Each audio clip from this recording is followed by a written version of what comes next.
Assalamualaikum warahmatullahi wabarakatuh. Teman-teman, jika pada video sebelumnya kita pernah membahas tentang orang-orang di Indonesia ini yang pernah mengaku sebagai nabi, dan kali ini kita akan membahas tentang seseorang yang mengaku sebagai nabi bahkan saat Rasulullah Shallallahu Alaihi Wasallam masih hidup. Siapakah dia dan bagaimana ceritanya? Kita akan bahas pada video kali ini. Namun sebelum lanjut, jangan lupa untuk klik tombol like, subscribe, and share agar channel ini bisa terus berkembang dan menyebarkan syiar Islam.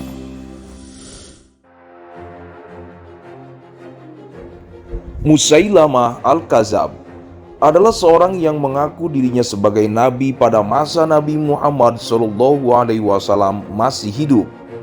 Awalnya ia merupakan pemeluk Islam dari Yamamah di Jazirah Arab, yang dikenal sebagai orang yang memiliki sifat lemah lembut dalam bertutur, pandai bicara, dan menarik simpati.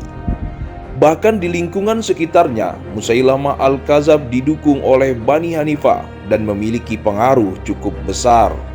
Karena klaimnya sebagai nabi, Musailamah Al-Kadzab terlibat dalam pertempuran Yamamah bersama pasukan Khalifah Abu Bakar dan tewas di tangan Wahsy bin Harb. Musailamah Al-Kadzab adalah keturunan Bani Hanifah yang lahir di Yamamah dengan nama asli Maslamah bin Habib. Menurut para sejarawan Arab, Musailamah merupakan salah satu tokoh yang berperan membangun Yamamah bahkan sejak sebelum Nabi Muhammad SAW hijrah ke Yasrib atau Madinah. Ketika agama Islam berkembang di Jazirah Arab, Musailamah menjadi salah satu orang yang memeluknya. Bahkan ia juga membangun sebuah masjid di Yamamah untuk digunakan beribadah kaum muslim Yaman. Meski telah memeluk Islam, Musailamah ternyata juga mempelajari ilmu sihir yang kemudian ia percaya sebagai mukjizat. Menurut sejarawan Arab, Musailamah menyatakan bahwa ia mendapatkan wahyu dari Allah dan berbagi wahyu dengan Nabi Muhammad SAW. Musailamah juga menyatakan dirinya memiliki beberapa sifat ketuhanan hingga menyebut dirinya sebagai Rahman. Musailamah memanfaatkan ilmu sihirnya untuk memengaruhi banyak orang hingga percaya padanya.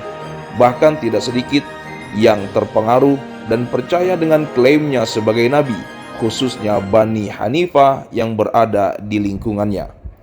Oleh karena perkembangan yang pesat tersebut, Musailamah kemudian merevisi beberapa syariat Islam.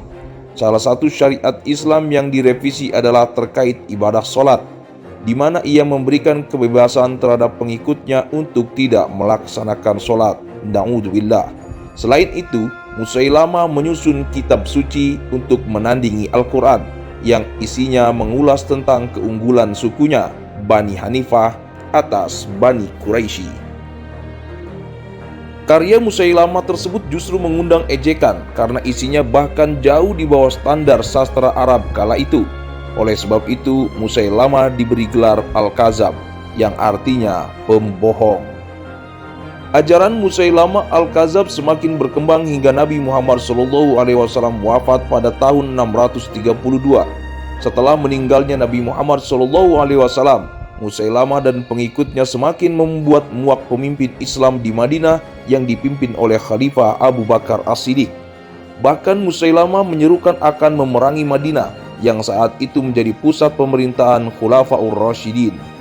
Menanggapi hal itu, Khalifah Abu Bakar kemudian mengutus panglima perangnya, Khalid bin Walid, beserta pasukannya untuk menumpas Musailamah dan pengikutnya. Khalid bin Walid kemudian menuju ke Yamamah, di mana pecah sebuah pertempuran yang disebut Perang Yamamah.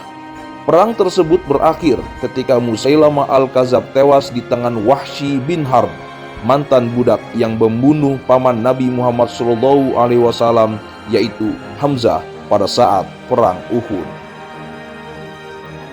Demikianlah kisah hidup Musailamah Al-Kadzab, seorang pendusta yang mengaku sebagai nabi karena dia ingin mendapatkan kepopuleran dunia serta ingin menjadi orang yang dibanggakan di dunia ini. Namun tetap saja bahwasanya Nabi Muhammad SAW adalah nabi terakhir, maka Allah akan menjaganya dan tidak akan ada lagi nabi setelah Nabi Muhammad SAW.